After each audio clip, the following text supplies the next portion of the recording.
Hi everyone, this is Bob Brown, and this is a brief tutorial on WikiLeaks.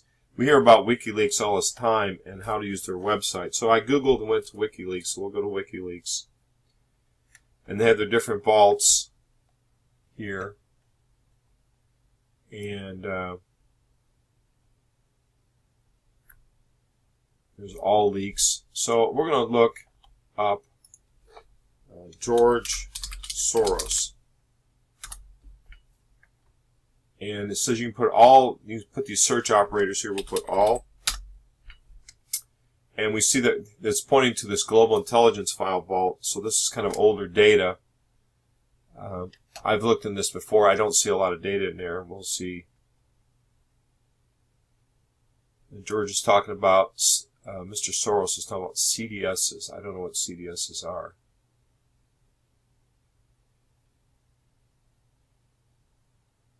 Short on bonds by purchasing a CDS contract.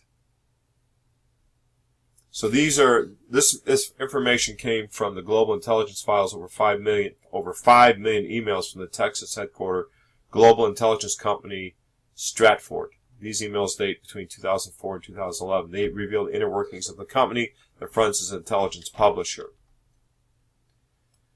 So this is an email, internal email.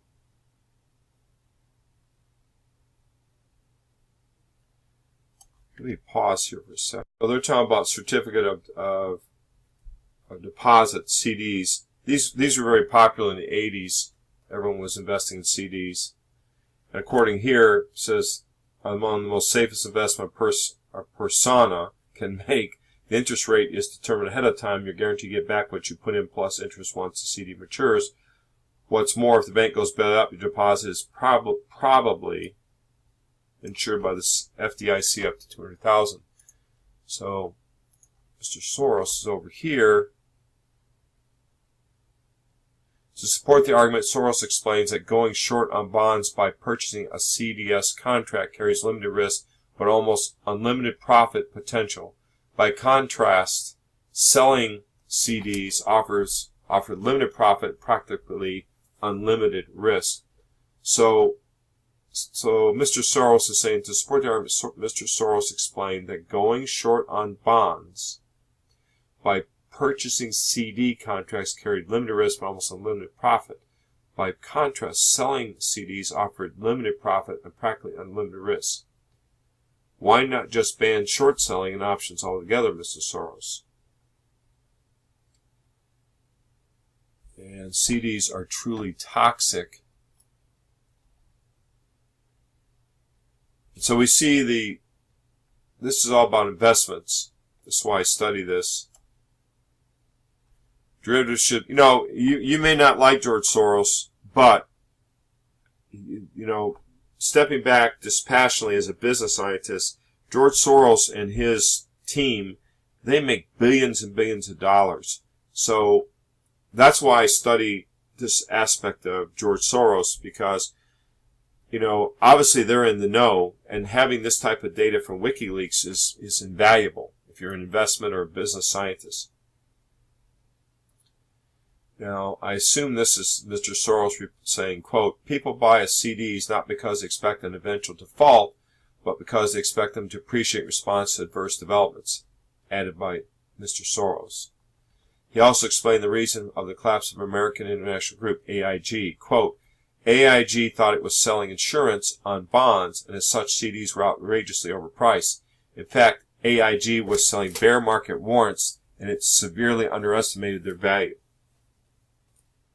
Soros also made a speech last Sunday at the Fudan University in Shanghai. So from a business standpoint, with WikiLeaks, and there is, of course, ethical issues, and you're not going to really be able to use a lot of this research, but you're getting to see behind the scenes what's happening. So in this, there was a lot of discussion on CDs and how they were being manipulated. So let's go down further in WikiLeaks here.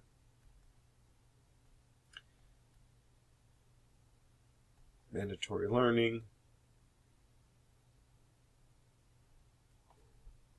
Dirty bonds.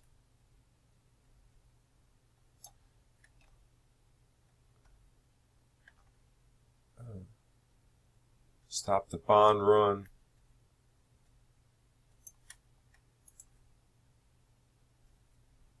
So here's where you can get all the prima facie, you can get all the data you want. Let's look at this. Soros plans phase 2 of Occupy Wall Street. Okay, I don't know. That's interesting.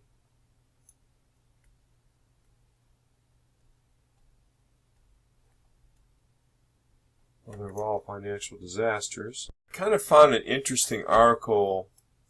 It's called Unrestricted Warfare.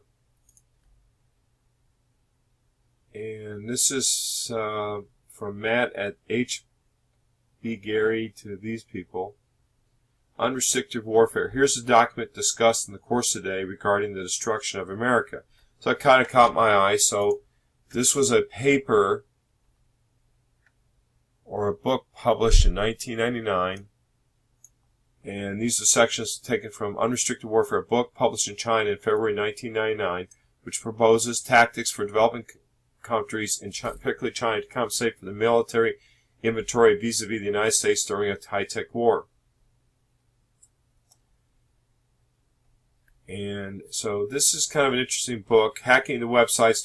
So down here in this book, hacking into websites, targeting financial institutions, terrorism, using the media, and conducting urban warfare are among the methods proposed.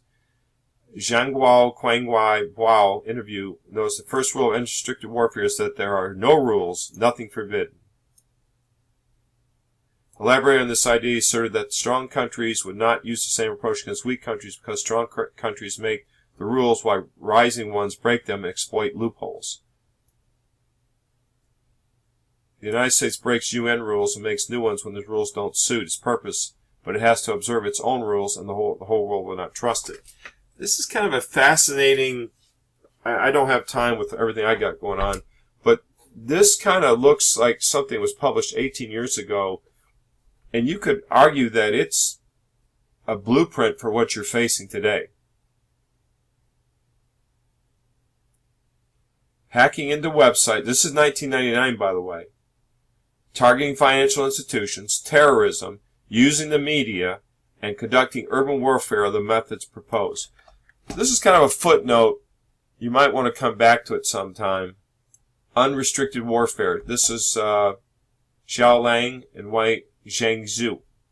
Beijing People's Liberation Army Literature and Arts. I assume that's PLA is People's Liberation Army, the Communist Military. Literature and Arts Publishing House, February 1990. Really fascinating little paper there.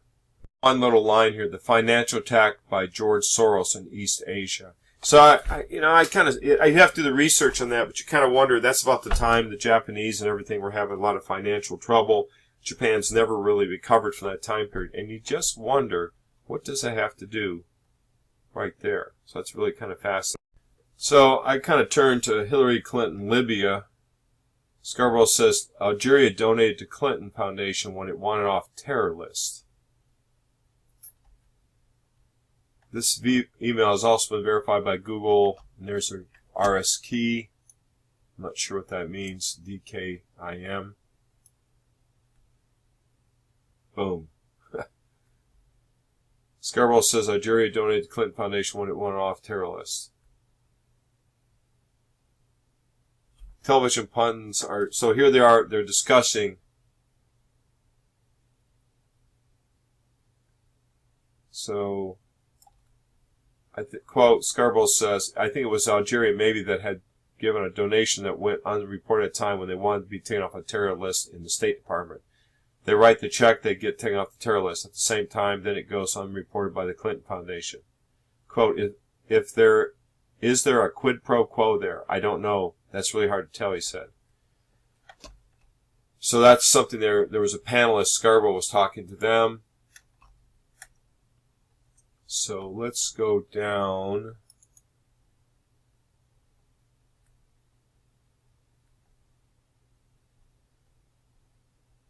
So you see, this is where people are getting all this information. Some of it's public, some of it they've pulled in. Some of these are emails that people are talking about what's going on, like Fox News or CNN. This is more about Benghazi.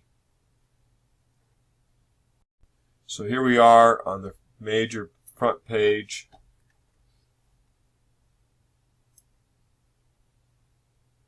So this is fairly recent.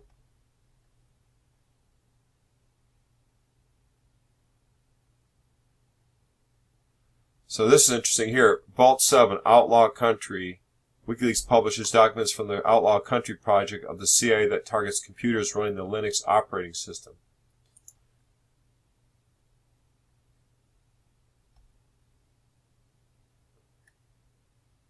And here we have, this is interesting. So here we have ELSA. WikiLeaks publishes documents from the ELSA project of the CIA. ELSA is a geolocation malware for Wi-Fi enabled devices like laptops running the Microsoft Windows operating system. Once persistently installed on a target machine using separate CIA exploits, the malware scans visible Wi-Fi access points and records the ESS identifier. So that's something as a computer person you want to look into. Let's go down a little bit here. This is kind of scary. This is more pandemic, a persistent implant for Microsoft Windows machines that share. Cherry Blossom, a means of monitoring internet activity and performing software exploits on targets of interest. Brutal Kangaroo, that targets closed networks by air gap jumping using thumb drives.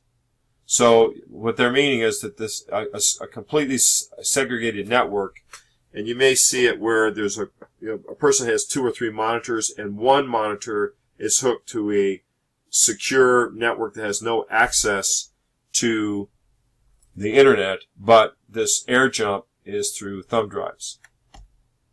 Pretty amazing there. More about CIA tools. A lot of stuff on the attack. Customized malware products. CIA espionage orders for 2012. About 7 CIA hacking tools. That's something we should all know about. Dark matter. Computers that get Apple computers.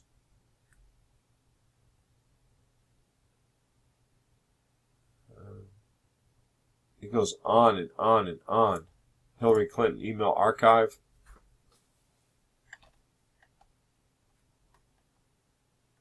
$30,000. I kind of like this little picture here they have her. Ah, boy. Search term. Let's look what we want to look at. Libya. Look at Libya. Whoa.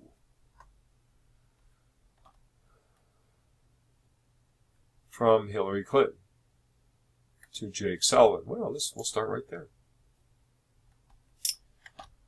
This is from Hillary Clinton, unclassified.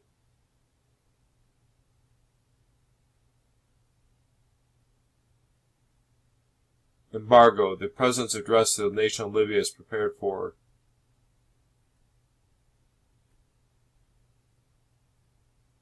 So this is that's an unclassified document because President Obama, he gave that to the public.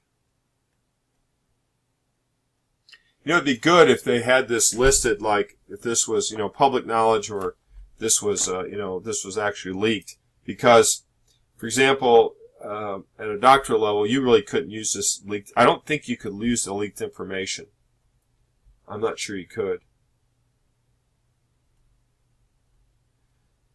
TikTok on Libya. That's interesting. This is unclassified U.S. State Department case study. So this is something you could read. You could use this.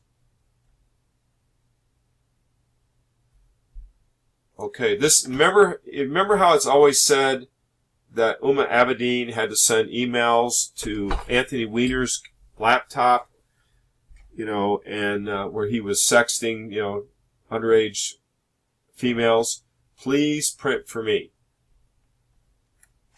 Okay, so that would be one of those emails that Hillary Clinton would send to Uma Abedin that would get on Anthony Weiner's computer and print it.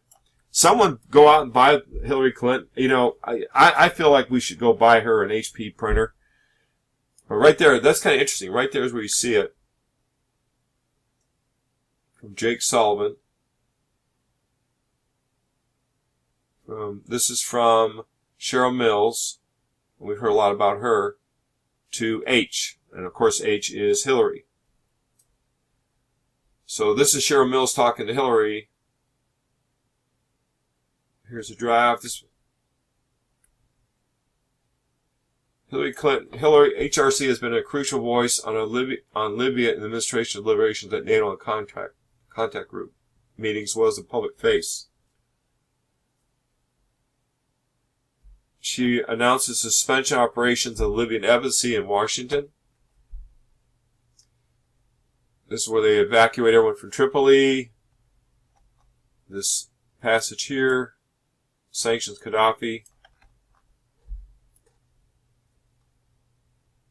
She also works to secure the suspension of Libya from Human Rights Council.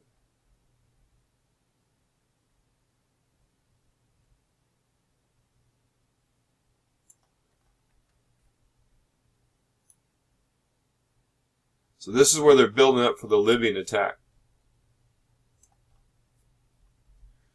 Hillary Clinton plans to travel to Paris to meet with her. So anyway, I know this is kind of boring. This is kind of just my rough field notes, but this is kind of a tour through WikiLeaks. This is where all this information is at. And of course, I think, is it Jake Tapper of CNN says it's illegal for you to possess these.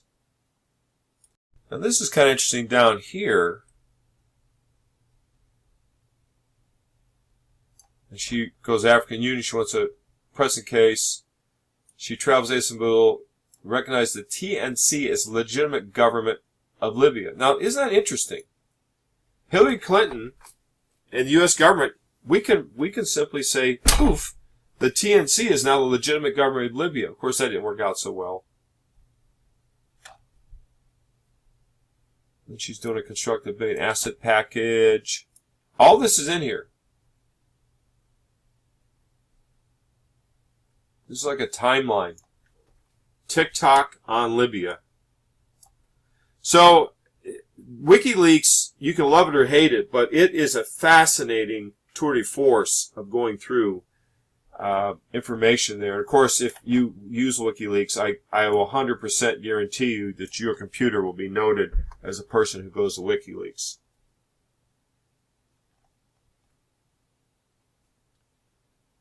And Cheryl Mills. Oh, TikTok on Libya.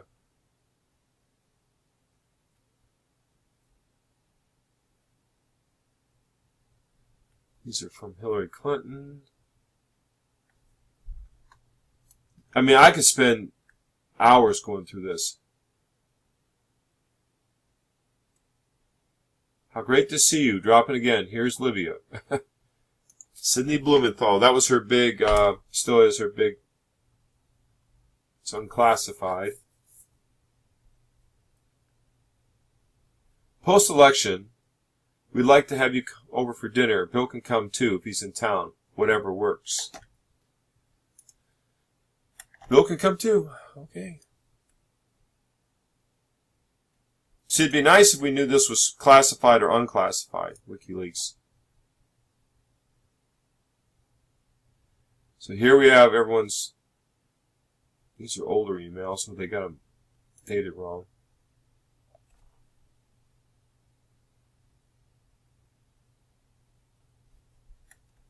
Latest in Libya intel. American killed in Libya was on intel mission to track weapons. France and UK behind Libya breakup. See, right there, we're seeing all this machinations.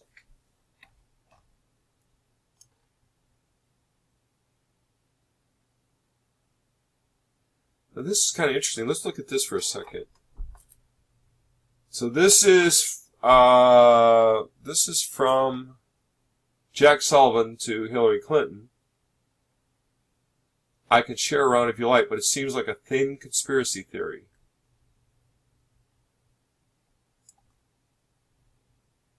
France and UK behind Libya breakup. This one strains credulity. What do you think? Confidential. Okay, so now we're getting into confidential. Sources with direct access to Libyan National Transitorial Council. And so we know what that NTC is one of the highest level of European governments, the Egyptian. Interesting, the Egyptian Muslim Brotherhood. So now that's kind of fascinating right there if you think about it, because this is what conspiracy theories talk about, that these more radicalized theocratic organizations like the Egyptian Muslim Brotherhood, they were against secular leaders, odious though they may be, like Gaddafi or Bashar al-Assad, and that we see right here in this email, that we see it right there.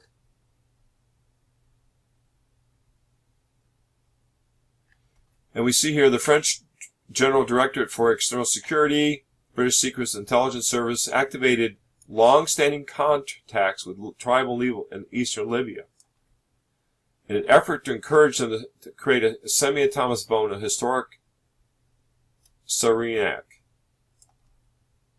So this is kind of like Lawrence of Arabia all over again. Now the question is, does this have anything to do with the migrant crisis? Because we see right here that during this period that the French Directorate and the British, if this is to believe, according to extremely knowledgeable sources, efforts initiated by advisors to French President Nicolas Sarkozy after complaints from the concerned French business leaders that the new Libyan government was not rewarding appropriate French firms for the leading role France played in supporting the 2000 revolution against Gaddafi.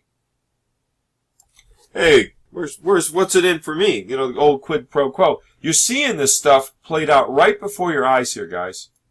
Right before your eyes. That's the value of WikiLeaks.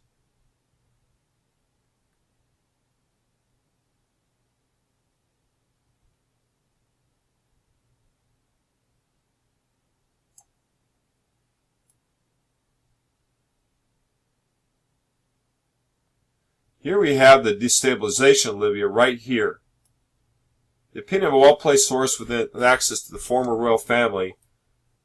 While these Western officials are focusing on working around the chaotic business situation, they are risking civil war, failing to recognize the long-standing and complicated relationship between the eastern and western parts of the country.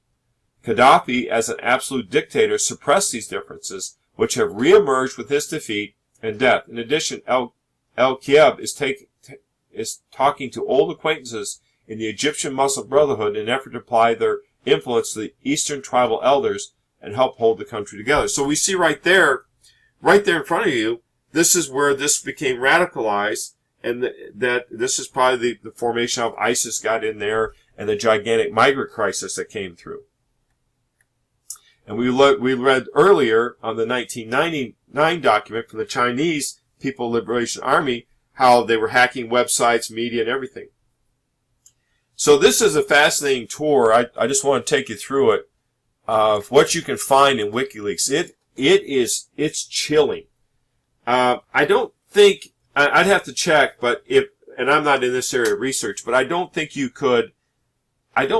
as a journalist, they can use it, but if you're doing like research, PhD research, I don't know. I don't know if you were doing PhD research on sustainability of Libya or geopolitics of the Mediterranean. I don't know if you could use WikiLeaks. That'd be kind of an interesting question. So I'll close it up here, but that is kind of an amazing tour through WikiLeaks. I wanted to do this for a long time, and I kind of want to record it, but it is an amazing, and you can see here, this is from Hillary. I mean, that's pretty amazing. That's pretty amazing to me. So if you get a chance, maybe from a kiosk computer at Starbucks somewhere in Shanghai, you might want to check out WikiLeaks. But there it is, and it is really amazing.